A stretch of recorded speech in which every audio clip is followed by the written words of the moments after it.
Oi, meus amores. Boa tarde. Nós vamos iniciar aqui as nossas aulas. Eu espero que vocês estejam bem, né? Apesar do momento adverso que estamos passando, eu desejo que vocês estejam o melhor possível, certo? E hoje nós vamos começar o nosso conteúdo de História do Brasil. E eu trouxe para vocês aqui o assunto relacionado à crise do Império e proclamação da República. Eu vou colocar aqui em tela cheia para que vocês visualizem melhor. Ok. Vamos lá. Eu preparei um material para vocês. Espero que vocês consigam acompanhar direitinho, que vocês consigam compreender. Fora isso, vocês sabem como me encontrar, né? Tem as redes sociais que vocês podem estar entrando em contato comigo. Aqui no slide, no finalzinho dele, ó, vocês podem ver aí tanto o Instagram como o meu canal do YouTube, que vocês podem estar deixando, certo? Mensagens lá que eu vou estar respondendo. E também na plataforma que nós estamos utilizando, né, o Google Sala de Aula, vocês também podem deixar aí o recadinho que eu vou estar tirando as dúvidas sempre que elas existirem. Então vamos lá, né? Vamos começar a crise do Império e a proclamação da República Brasileira. Nós vamos ver aqui os fatores que levaram, né, à crise do regime imperial no Brasil. Na realidade, nós vamos estudar as 3 questões que culminaram no fim do Império, certo? E vamos buscar entender também como foi a nossa proclamação da República. O que é que significa uma República? Quais foram as mudanças que aconteceram, né? E vamos ver os primeiros presidentes republicanos do nosso país, a chamada República da Espada, com Deodoro da Fonseca e Floriano Peixoto. Vamos embora, certo? Bom, eu comecei colocando aqui para vocês essas 2 charges aí. Essas 2 imagens que demonstram um pouquinho para a gente dessa crise do regime imperial, certo? De um lado, vocês têm aí, né, Dom Pedro dormindo. Olha a quantidade de notícias, né, de jornais ali, né? Parecia que o Império estava adormecido, né? Diante de tudo que estava acontecendo. Mas que tudo era esse, professor? O que é que estava acontecendo? Vocês vão ver daqui a pouquinho. O circo pegando fogo e parecia que Dom Pedro II não tomava uma postura, né, esperada diante das situações. Na outra charge, vocês têm o que aí? A queda, certo? Dom Pedro II foi derrubado do trono, né? A República foi proclamada. E nós vamos começar, então, analisando a primeira questão que acabou gerando uma crise no regime imperial, que é a chamada questão militar, né? Nós vamos falar aqui do exército brasileiro. Nós tínhamos um exército que estava desprestigiado pelo governo, baixos soldos, que é o quê? Que é isso, professora? Um baixo salário, baixa aparelhagem e investimentos, né? Então eu tinha um exército que estava rogando por melhorias. Esse exército se sentia fortalecido por causa da Guerra do Paraguai. Quando nós estudamos, né, o segundo reinado, a gente estuda a Guerra do Paraguai, que aconteceu durante o reinado de Dom Pedro II. E na Guerra do Paraguai, o exército brasileiro teve uma participação incrível, né? Conseguiu vitórias e voltou da Guerra do Paraguai prestigiado. Voltou da Guerra do Paraguai fortalecido e almejando ser bem visto pelo governo brasileiro, né? Porém, esse exército ainda se sentia desprestigiado. E mais, o governo brasileiro do período resolveu punir os oficiais do exército que se manifestassem politicamente.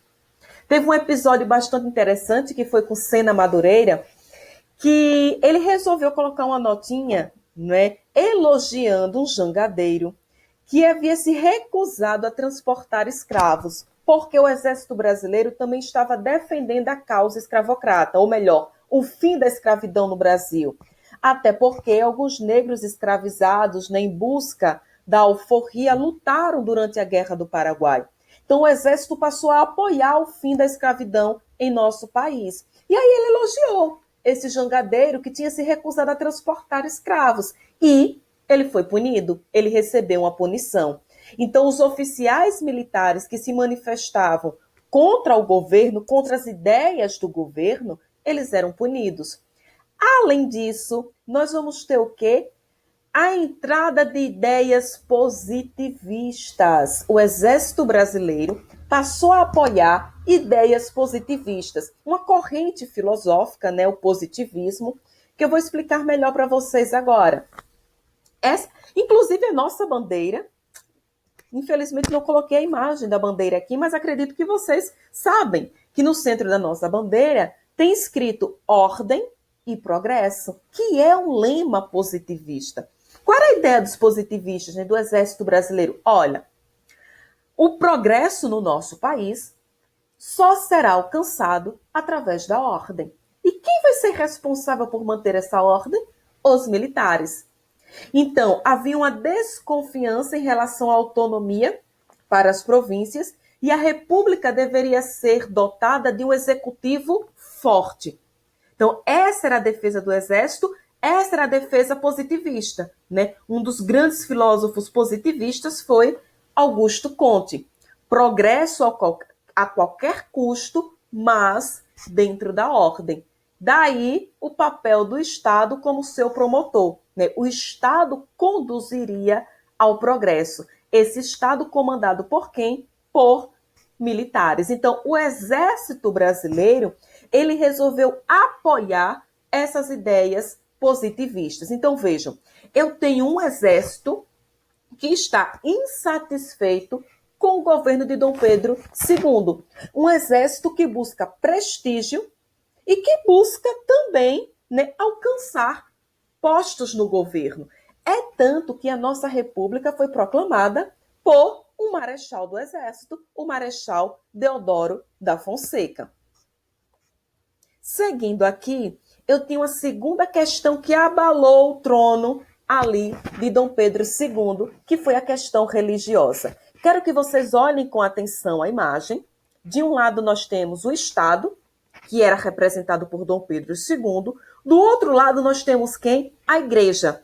Nós temos aí representantes da Igreja Católica do nosso país, né? Era a Igreja, né? A doutrina que predominava aqui, né? Era a Igreja Católica. Então nós vamos ver um atrito entre a Igreja Católica e o governo, entre os membros da Igreja Católica e o Estado brasileiro. Mas por quê? Por que a Igreja resolveu ser contrária a Dom Pedro II? O que foi que ele fez? O que foi que ele aprontou? Vamos ver aqui o que é que existia no Brasil. Para que a gente entenda essa questão religiosa, a gente precisa entender o contexto, né? Desde a Constituição de 1824, existia aqui no Brasil o padroado e o beneplácito. O que era o padroado, professora? O padroado dava ao imperador o direito de escolher os membros do clero. Os altos cargos, né, dentro do clero, dentro da Igreja Católica, poderia ser escolhido por quem? Pelo imperador. E o beneplácito dizia o quê? Dava ao imperador a autorização para vetar qualquer decisão do Papa. A gente sabe que a maior autoridade dentro da Igreja Católica é o Papa. Porém, aqui no Brasil, uma norma papal só teria validade se assim o imperador autorizasse, se assim o imperador quisesse. Então vejam, qual era a situação? A Igreja Católica no nosso país estava atrelada ao Estado. Não havia separação entre Igreja e Estado. O Estado controlava a Igreja. É aí que começa o problema. Por quê? O Papa lança um documento, a Bula Sislabus, que condenava a maçonaria, os maçons, e proibia membros do clero e fiéis de frequentarem ou pertencerem aos quadros maçônicos. Aí é que está o problema. Alguns dizem que o próprio Dom Pedro II era maçom, frequentava as lojas maçônicas. E aí, o que é que ele faz? Simplesmente lança a mão do beneplácito e diz, olha, Aqui no Brasil, essa decisão do Papa não terá validade. A questão de se frequentar as lojas maçônicas ou o maçom frequentar a Igreja Católica vai continuar como está, não será proibido. Começa aí a briga, começa aí o atrito. Vamos ver aqui. O que é que acontece? 2 bispos de Olinda e Belém disseram o seguinte, é o quê? Nós vamos sim acatar a decisão do Papa e não vamos aceitar nas nossas irmandades religiosas maçons. O problema estava formado. Após muita polêmica, os bispos, Dom Vital Gonçalves de Oliveira e Dom Antônio Macedo Costa foram presos. Presos porque estavam desacatando o imperador para poder acatar uma decisão do Papa. Depois de muito vai e vem, eles acabaram sendo soltos, mas a relação da Igreja Católica com o Império, com o governo imperial, ficou rachada. E, por fim, para acabar de vez com Dom Pedro II, questão militar, questão religiosa, agora vem a escravocrata. Acredito que vocês, olhando essa imagem, já sabem do que é que eu estou falando, né? Eu estou falando de quebrar as correntes, eu estou falando da abolição da escravatura. Eu estou falando do momento em que finalmente acabou a escravidão no Brasil, um dos últimos países, né, a decretar o fim da abolição. Vamos lá. Primeiro nós vamos aqui entender como foi todo o processo até a assinatura da Lei Áurea, né, que colocou um fim, um ponto final na escravidão. Oficialmente, ela estava extinta. Bom, a questão abolicionista, vocês têm aí, né, a princesinha, a princesa Isabel, que durante muito tempo, né, foi vista como a redentora. Ah, meu Deus, vamos cultuá-la. Hoje a gente já tem uma outra visão, porque hoje a gente não deixa de lado a luta do próprio negro em busca da sua liberdade. A gente não deixa de analisar as pressões, né, que aconteceram para que a abolição realmente acontecesse em nosso país. Então, em 1850, com pressão da Inglaterra, vale lembrar que a Inglaterra foi pioneira da Revolução Industrial, a Inglaterra queria mercado consumidor, não é porque a Inglaterra era boazinha não e estava pressionando para se acabar na escravidão. A Inglaterra queria mercado consumidor e escravo não tinha como consumir. Então ela precisava da mão de obra assalariada, pessoas que trabalhassem, recebessem seu dinheiro e pudessem consumir os produtos ingleses. Então a Inglaterra começou a pressionar, até que em 1850 foi assinada a Lei Eusébio de Queiroz, que proibiu o tráfico negreiro, né? A vinda, o tráfico, né, de escravos da África para o Brasil. Ah, professor, então acabou o tráfico de escravos no Brasil. Acabou o tráfico de escravos da África para o Brasil, mas começa um tráfico entre províncias aqui no nosso país. As províncias decadentes do Nordeste começaram a enviar os seus escravos para o Sudeste, Rio de Janeiro, São Paulo, certo? Além da Lei Eusébio de Queiroz, nós vamos ter as chamadas leis protelatórias. Que é isso? Protelatórias porque adiou o máximo possível a abolição definitiva. Que leis foram essas? 1871, a Lei do Ventre Livre, né? Os filhos de escravos nascidos a partir dessa data estariam livres. Porém, como é que o bebê vai ser livre se o pai e a mãe são escravos? Então, eles ficavam na fazenda sob a proteção do Senhor até uma determinada idade e depois passava para as mãos do Estado. Em 1885, lei de sexagenário, libertação dos negros com mais de 60 anos. Vale lembrar que a média de vida do negro no Brasil, nesse período escravocrata, girava em torno de 30, chegar aos 60 era luxo. Por isso que a gente está dizendo que foram leis que, na verdade, adiaram a abolição definitiva. Estamos fazendo alguma coisa, calma aí, chega já a abolição. Até que em 1888, né, foi assinada a Lei Áurea pela princesa Isabel. Em 87, o Exército já tinha anunciado que não perseguiria mais os negros fugidos, né? O Estado ficava sem a máquina repressiva que garantia a escravidão. Aqueles negros que fugiam não mais seriam capturados pelo Exército Brasileiro. Mas, professora, por que a abolição da escravatura acabou contribuindo para a crise do segundo reinado, para a crise do regime imperial. Porque acabava a escravidão, mas os fazendeiros escravocratas do Vale do Paraíba reclamaram mais da falta de indenização do que da própria, escravidão. Por isso, os fazendeiros chegaram a abandonar o apoio ao imperador. Então, vários fazendeiros que eram donos de escravos ficaram descontentes com a abolição. E aí, junta a questão militar, religiosa com a escravocrata, que é que dá? Vamos embora para a proclamação da República.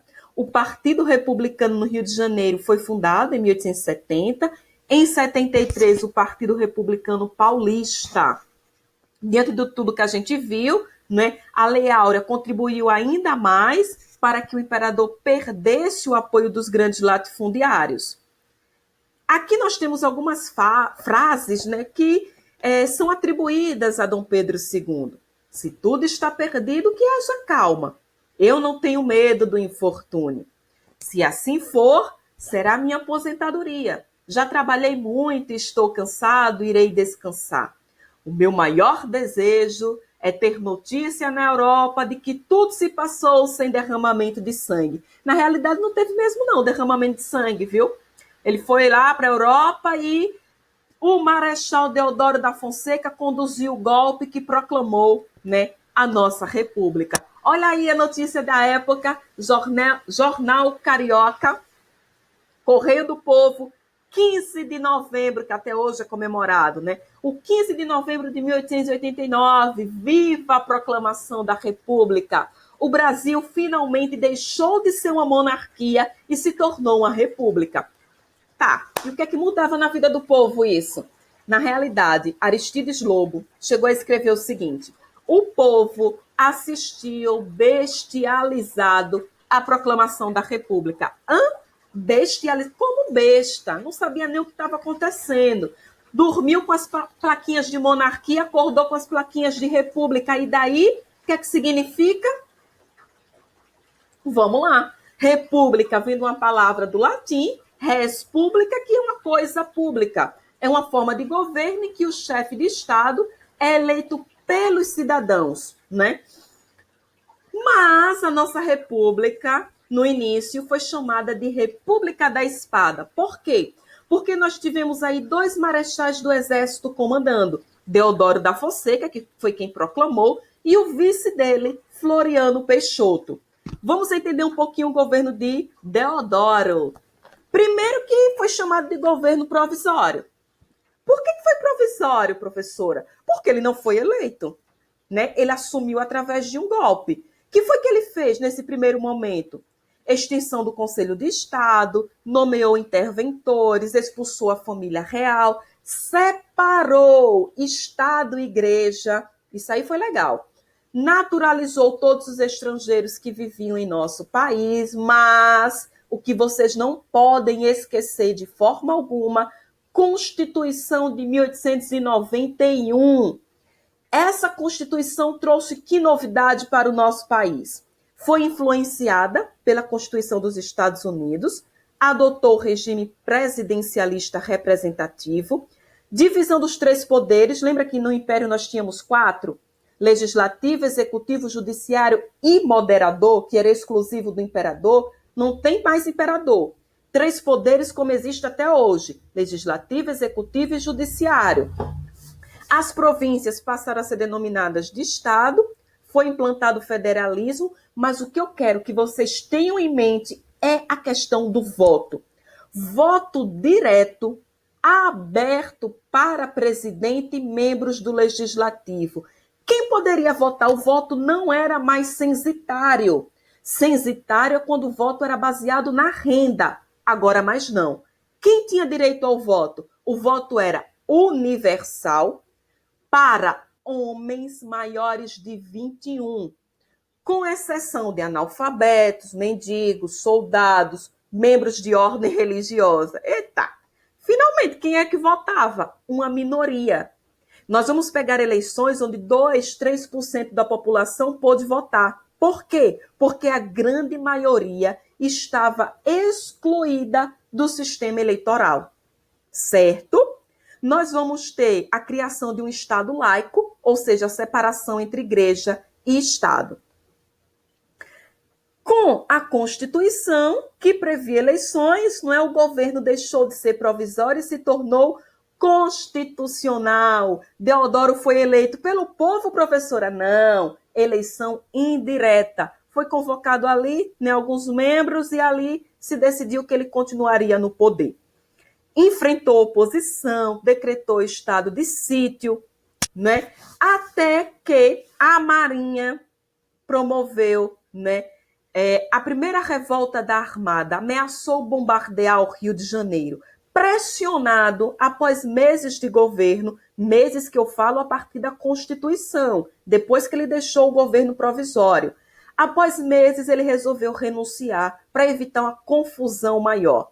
Só que a Constituição dizia o seguinte: se por qualquer motivo o presidente renunciar antes de 2 anos, eleições devem ser convocadas. Mas o cara de pau do Floriano disse: eu não vou convocar eleição nenhuma, eu sou o vice e vou assumir. O governo de Floriano foi considerado ilegal, mas ele era conhecido como Marechal de Ferro. Ele comandou o Brasil de forma forte, autoritária, enfrentando, né, os adversários.